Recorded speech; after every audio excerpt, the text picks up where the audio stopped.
Olá pessoal, boa tarde.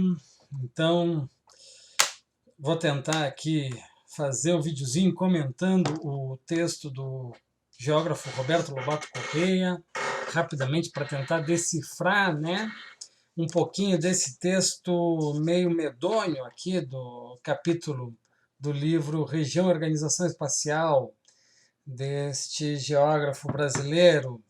É, um capítulo meio, vamos dizer assim, como ele mesmo coloca, né? Região, um conceito complexo. Ah, bom, essa coisa do conceito complexo, vamos por partes então. O capítulo, o livro, na verdade, né, foi escrito em 1986. Portanto, um ano depois do. Foi publicado, na verdade, né, em 1986, um ano depois do fim do regime militar, né, que encerrou em 1985, se não me engano, aí com a eleição de Tancredo Neves, alguma coisa assim, né, o primeiro presidente civil. Na verdade, o primeiro presidente civil depois de 30 anos de regime militar.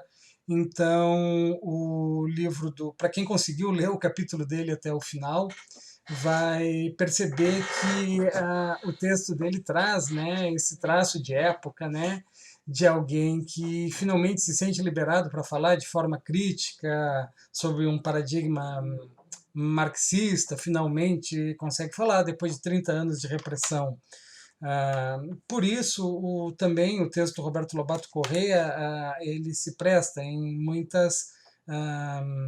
muitos aspectos a ser relido hoje e ser, ah, enfim, a voltar ao momento presente em que esse tipo de leitura crítica, tipo de leitura que eles chamam marxista dialética ou dialético histórico dialética, né, volta a fazer parte da nossa reflexão, não só para fazer frente às tendências, vamos dizer, conservadoras do momento, mas também para que a gente, sob o influxo dessas tendências conservadoras do momento, possa sim fazer uma crítica ao próprio método dialético, ao próprio método dialético histórico da forma como foi colocado historicamente no Brasil. Notem, criticar o método histórico dialético, o método marxista, não é nenhuma adesão aos ventos conservadores dos dias atuais, muito pelo contrário, pois o próprio método dialético ele exige que tu faça crítica e autocrítica, né, das tuas convicções, das tuas ideias, das tuas formas de enxergar o mundo. Bom, por exemplo, o nosso autor em questão, né, ele analisa, né, todo o processo então histórico da geografia a partir de um paradigma estético. Ele separa a geografia em diversos momentos, ele separa a história da geografia, ou seja, a história no caso, né, a história da regionalização do território, a regionalização do espaço terrestre, né? Ele historiciza, né, os diferentes momentos que essa ciência dedicada a estudar os fenômenos de regionalização tiveram ao longo da história. Bem ao gosto de uma interpretação do que seja um materialismo histórico da época, e que ainda a lógica é muito vigente dentre muitos teóricos, muitos professores, muitos estudiosos nos dias de hoje. Ou seja, uma noção, vamos dizer assim, de que se tu estudar a história, mas você já deve ter ouvido falar, isso você já deve ter repetido, e você já deve ter falado até numa discussão com aquele seu amigo bolsominion, de que se você estudar a história, você vai entender porque as coisas são do jeito como são. E se estudar a história, você verá os erros que foram cometidos no passado e saberá como se posicionar no presente, por que o presente é da forma que é e como que o futuro pode e deve ser. Então, a história se transforma numa espécie de oráculo, né, dos deuses, se torna uma coisa poderosa, onde tu pode entender o momento presente, prever o futuro e moldar as tuas atitudes no dia de hoje de acordo com o que ficou registrado na história. Bom, particularmente, eu hoje colocaria uma crítica a essa forma de interpretar o próprio materialismo histórico. Não, de forma alguma a gente pode atribuir, me parece, à história a explicação de tudo. Até porque a história ela é escrita por alguém com falhas que também erra no momento em que faz a recapitulação histórica. E não só falha, mas que ela é um recorte do que aconteceu, ela não é um retrato do que aconteceu. Então não dá para a gente pegar e esfregar um livro de história, como a gente costuma dizer, não, esse pessoal da direita, o que falta é ler livros de história. Se você ler livros de história e acreditar em tudo que está ali, quase como um crente acredita na Bíblia, você saberá como é a realidade hoje, como tem que ser amanhã. Infelizmente a coisa não é isso também, e esse é o problema que eu quero dizer, é isso também, mas não é só isso, né? É uma atitude intelectualmente capaz de lidar com a complexidade, a complicação do mundo de hoje, né? Por exemplo, então, indo direto para o texto do Roberto Lobato Corrêa, ele divide essa história, vamos dizer assim, a história da região, ou a história do pensamento regional, em diferentes fases, né? A primeira delas é o determinismo ambiental, depois o possibilismo, e depois a nova geografia e, por fim, a geografia crítica.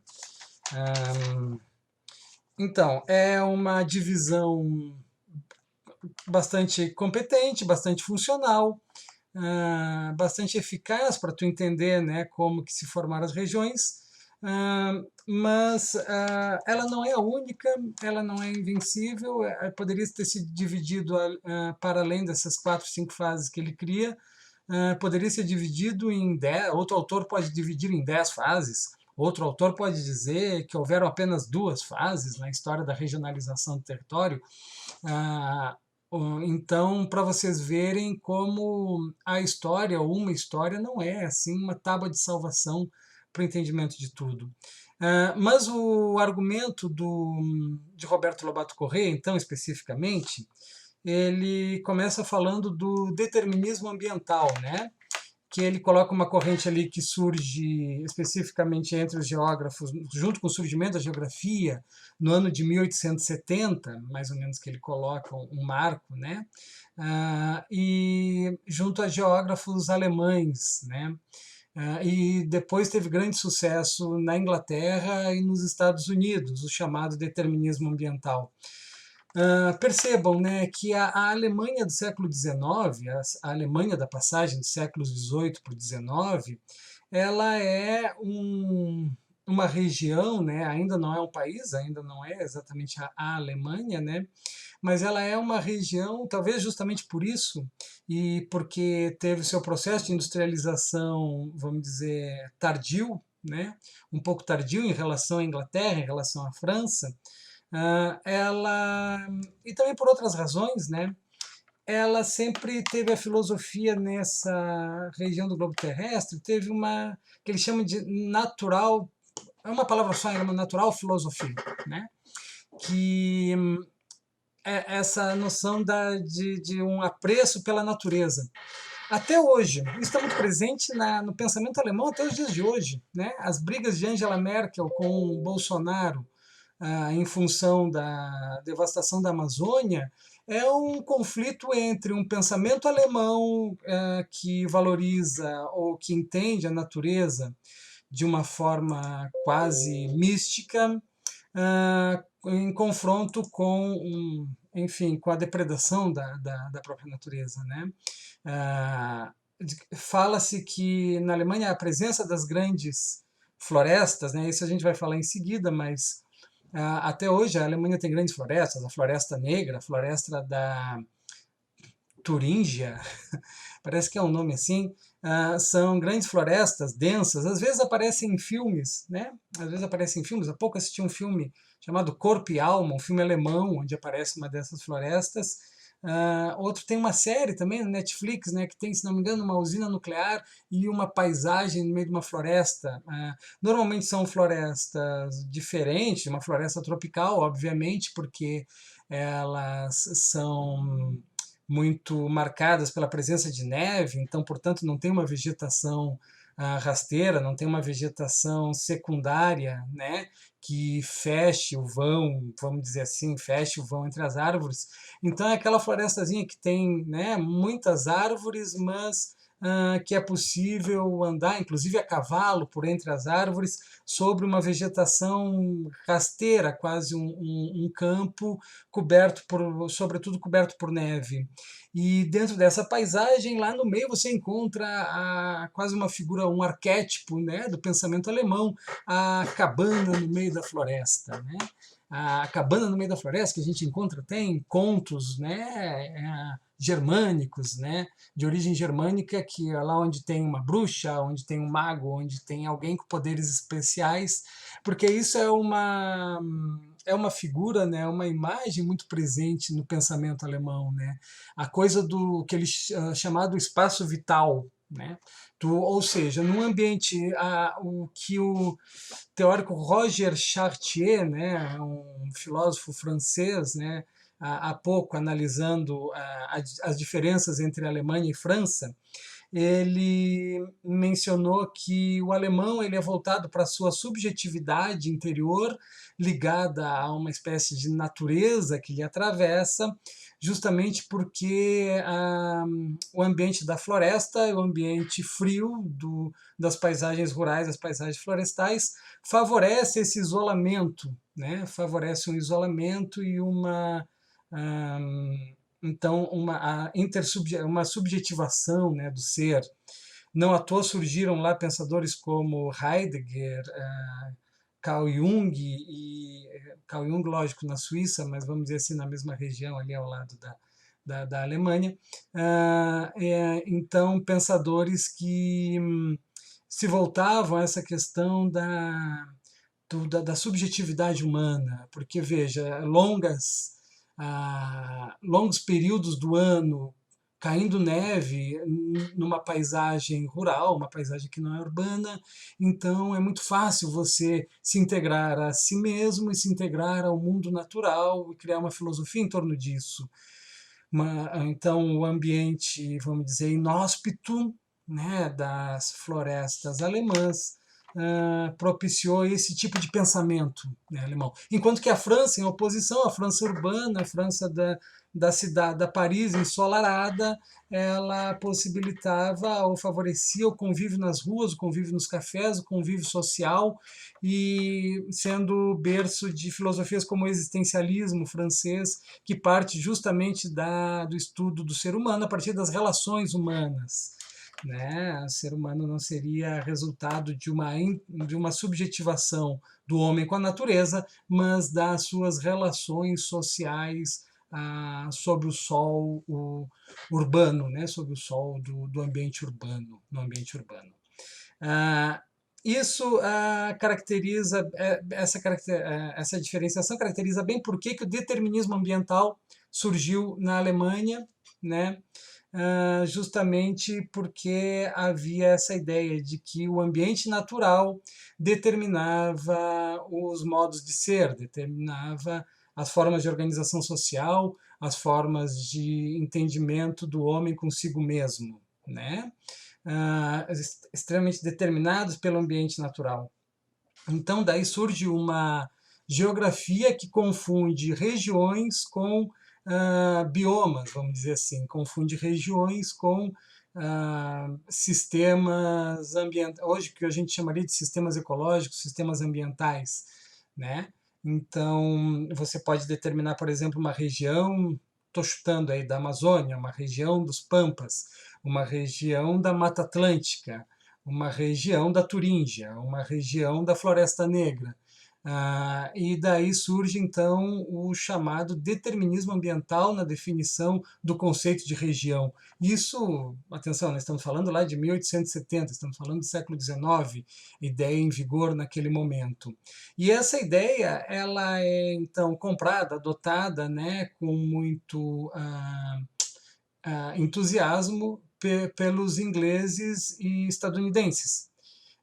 Por que foi adotada, né, sobretudo especialmente por estadunidenses, a ideia do determinismo ambiental, porque nesse período haveria, segundo Roberto Lobato Corrêa, seria um período de afirmação do Estado estadunidense, né, dos Estados Unidos da América, né? Então, eles tinham que afirmar uma identidade. Vejam, teriam conquistado sua independência ali poucas décadas antes, ainda no século XVIII. Então, eles precisavam afirmar, convencer o cidadão ex-colono de que ele era outra pessoa porque estava em outro lugar. Ele não estava mais no mundo antigo, na Europa, na Inglaterra. Ele estava no novo mundo, e o novo mundo faria dele um novo homem. Por isso o determinismo ambiental foi uma tendência, né, uma forma de pensar o território muito influente entre os geógrafos estadunidenses ali do século XIX, início do século XX em diante. Então, e vejam, na verdade, em todo o discurso que se pretende, como é que se diz, patriota, que se pretende, enfim, criar orgulho do lugar onde está nas pessoas, até, vamos dizer, até o nativismo gaúcho, né, o movimento nativista gaúcho, ele é um movimento super permeado por uma espécie de determinismo ambiental. Né? O gaúcho é um bravo desbravador do seu território, ele tem muita gana, muita força de vontade, uma virilidade maior, porque ele enfrentaria adversidades ambientais que não se repetem em nenhum outro lugar. Da mesma forma, veja, porque o Pampa é árido, porque o Pampa é frio, porque o Pampa é úmido, porque o Pampa castiga. Da mesma forma, se a gente pegar no extremo oposto, no México também se trabalhou muito a ideia que o mexicano é forte, viril e valente, porque ele tem que enfrentar daí um clima diferente, um clima árido, um clima, né, de regiões mais secas, e isso faria dele também um homem, um cidadão mais forte. Né? Então, esses discursos, acompanhados de um fortalecimento da identidade, um fortalecimento da percepção de si, vieram muito a calhar em várias regiões da colonização do Novo Mundo, né?